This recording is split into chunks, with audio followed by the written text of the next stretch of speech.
Sir, ಇವತ್ತು ಕಾಂಗ್ರೆಸ್ ಅವರು ಪ್ರತಿಭಟನೆ ಮಾಡಿದ್ರು. ಇಡಿ ಅಧಿಕಾರಿಗಳು ಒತ್ತಾಯ ಮಾಡಿ ಸಿಎಂ ಅವರ ಹೆಸರು ಮತ್ತೆ ಮತ್ತೊಬ್ಬರು ಸಚಿವೆ ಹೆಸರು ಹೇಳಿಸ್ತಾ ಇದ್ದಾರೆ ಅಂತ. ಇದ್ರ ಬಗ್ಗೆ ಸಾಂದರ್ಭಿಕ ಸಾಕ್ಷಿ ಇಲ್ದಲೇ ಯಾರ ಮೇಲಾದರೂ ಕೇಸ್ ದಾಖಲಿಸೋಕ್ಕಾಗತ್ತಾ?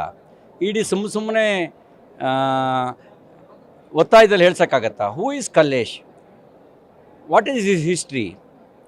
ಸ್ವಲ್ಪ ಸರ್ಚ್ ಮಾಡಿ, ಕಲ್ಲೇಶ್ನ ಬ್ಯಾಕ್ಗ್ರೌಂಡ್ ಗೊತ್ತಾಗುತ್ತೆ. ಈಗಾಗಲೇ ಕೊಪ್ಪಳ ಜಿಲ್ಲೆಯಲ್ಲಿ ಆತ ಸಹಾಯಕ ನಿರ್ದೇಶಕನಾಗಿದ್ದಾಗ ಹಗರಣ SC/ST ಹಣ ತಿಂದಂಥ ಕುಖ್ಯಾತಿ ಇದೆ. ಈಗ ಡೆತ್ ನೋಟ್ ಬರೆದ ಚಂದ್ರಶೇಖರ್ ಮಾತನ್ನು ನೀವು ನಂಬ್ತೀರೋ?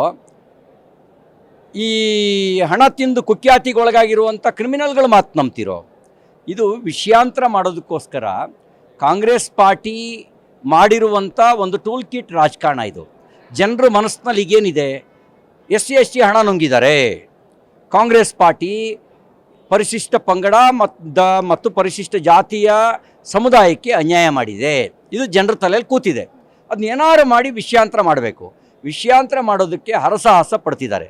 ನೋಡಿ, 25,000 ಕೋಟಿನ SC/ST SCP TSP ಅನುದಾನನ ಡೈವರ್ಟ್ ಮಾಡ್ತಾರೆ.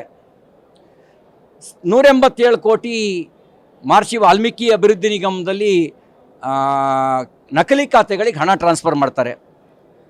ಆ ಹಣ ಟ್ರಾನ್ಸ್ಫರ್ ಮಾಡಿರೋದು ಚುನಾವಣೆಗೆ ಬಳಕೆ ಆಗುತ್ತೆ ಕಾಂಗ್ರೆಸ್ ಪಾರ್ಟಿ ಪರವಾಗಿ. ಈಗ ವಿಷಯಾಂತರ ಮಾಡಬೇಕಲ್ಲ, ಅದಕ್ಕೆ ನಾಟಕ ಆಡ್ತಿದ್ದಾರೆ. ಇದೊಂದು ಡ್ರಾಮಾ. ಒಂದು ಸಾಂವಿಧಾನಿಕ ಸಂಸ್ಥೆಯ ವಿರುದ್ಧ ಸುಳ್ಳು ಆರೋಪ ಮಾಡೋದು ಸಂವಿಧಾನಕ್ಕೆ ಬಗೆಯುವ ಅಪಚಾರ ಆಗುತ್ತೆ. ಓಕೆ ಸರ್, ಹಾಗೆ ಏನು ಕಾಂಗ್ರೆಸ್ ಅವರು ಹೇಳ್ತಿದ್ದಾರೆ ಅಂದರೆ ಈ ಬಾರಿ ಕೇಂದ್ರದ ಬಜೆಟ್ ಫ್ಲಾಪ್ ಆಗುತ್ತೆ ಅಂತ ಹೇಳ್ತಾರೆ. ಯಾಕಂದರೆ ನಿತೀಶ್ ಅವರು ಕೂಡ ಹಾಗೆ ಚಂದ್ರಬಾಬು ನಾಯ್ಡು ಅವ್ರನ್ನ ಮನವೊಲಿಸೋದಕ್ಕೆ ಹೋಗಿ ಈ ಥರ ಆಗುತ್ತೆ ಅಂತ ಹೇಳ್ತಿದ್ದಾರೆ. 10 ವರ್ಷ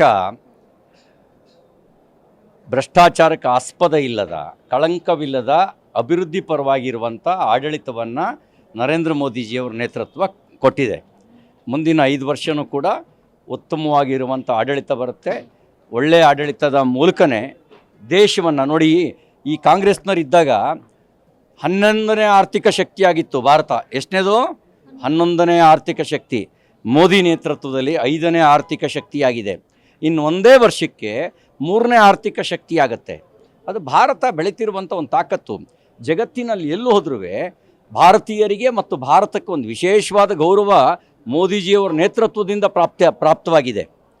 ಹಾಗಿರಬೇಕಾದ್ರೆ ಈ ಹೊಟ್ಟೆ ಉರ್ಕೊಂಡು ಸಾಯ್ತವೆ ಇವು, ಏನು ಮಾಡ್ತೀವಿ ಹೇಳಿ? ಹೊಟ್ಟೆ ಊರಿಗೆ ಔಷಧಿ ಇದೆಯಾ? ಈ ಬಜೆಟಲ್ಲಿ ಕರ್ನಾಟಕಕ್ಕೆ ಏನು ಸಿಗಬಹುದು, ಏನು ನಿರೀಕ್ಷೆ ಇದೆ? ಬಜೆಟ್ ಆಗ್ತಾ ಇದೆಯಲ್ಲಮ್ಮ, ನಾನು ನೋಡಿಲ್ಲ ಬಜೆಟ್ನ. ನಿಮ್ಮ ನಿರೀಕ್ಷೆ ಏನಿದೆ ಕರ್ನಾಟಕಕ್ಕೆ? ಅಲ್ಲ, ಹಾಗಂತ ನಾನು ಬಜೆಟ್ನ ನೋಡಿದ ಮೇಲೆ ಹೇಳ್ಬೋದು. ಇನ್ಫ್ರಾಸ್ಟ್ರಕ್ಚರಿಗೆ ಹೆಚ್ಚಿನ ಒತ್ತನ್ನು ನಮ್ಮ ಸರ್ಕಾರ ಕೊಡೋದ್ರಿಂದಾಗಿ ಮೂಲಸೌಕರ್ಯದ ಅಭಿವೃದ್ಧಿ, ರಾಷ್ಟ್ರೀಯ ಹೆದ್ದಾರಿ, ರೈಲ್ವೆ, ಬಂದರುಗಳ ನಿರ್ಮಾಣ, ವಿಮಾನ ನಿಲ್ದಾಣಗಳು, ಮೆಡಿಕಲ್ ಕಾಲೇಜು, ಇಂಥಕ್ಕೆಲ್ಲ ವಿಶೇಷ ಆದ್ಯತೆ ಕೊಟ್ಟಿರುತ್ತೆ. ಇದಿಷ್ಟು ಬಿಜೆಪಿ ನಾಯಕರಾದಂತಹ CT ರವಿ ಅವರ ಮಾತು. ಕ್ಯಾಮರಾ ಪರ್ಸನ್ ಪಾಪಾವತಿ ಜೊತೆ ಕವನ Shivanna, guarantee news, Bengaluru. Guarantee news, ಸುದ್ದಿ ಖಚಿತ, ನ್ಯಾಯ ನಿಶ್ಚಿತ.